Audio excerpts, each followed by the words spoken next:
Can we permanently reduce unwanted hair. Unwanted hair की 80 to 90% reduction हो जाती है with the laser hair removal treatment. ये एक एडवांस टेक्नोलॉजी है जिससे आपकी जो हेयर ग्रोथ है या हेयर फॉलिकल है वो ब्लॉक हो जाती है और हेयर ग्रोथ जो है वो रुक जाती है।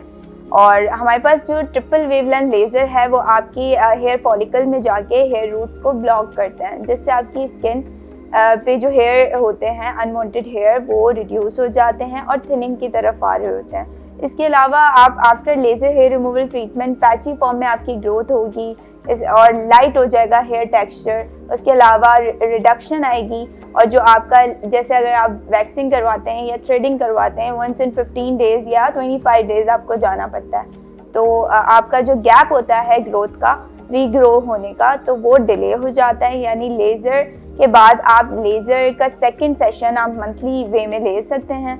मंथली एक सेशन होता है, मिनिमम 5 to 6 सेशंस रिक्वायर्ड होते हैं to get the desired result. लेकिन आफ्टर दैट आपको मेंटेनेंस लेनी होती है। आपका जो रीग्रोथ का पीरियड है वो डिले हो जाता है और इसके साथ साथ रिडक्शन हो जाती है, हेयर थिनिंग की तरफ आ जाते हैं, हेयर टेक्सचर बहुत ही लाइट हो जाता है थिनिंग की तरफ ना होने के बराबर। उसके बाद जो है आपकी मेंटेनेंस होती है 6 मंथ्स में या 7 मंथ्स में एक दफ़ा।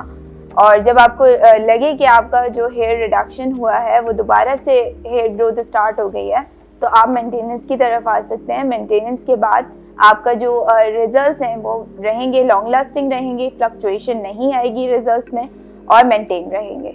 तो अगर आप भी अनवांटेड हेयर से तंग आ गए हैं और हेयर रिडक्शन की तरफ आना चाहते हैं, 80 to 90% permanent laser hair removal चाहते हैं, तो आप लोग लेज़र हेयर रिमूवल के लिए हैश क्लिनिक्स विजिट कर सकते हैं। और इसके अलावा अगर स्किन या हेयर से रिलेटेड कोई इश्यूज़ फेस हो रहे हैं तब भी आप हैश क्लिनिक विजिट कर सकते हैं। Thank you.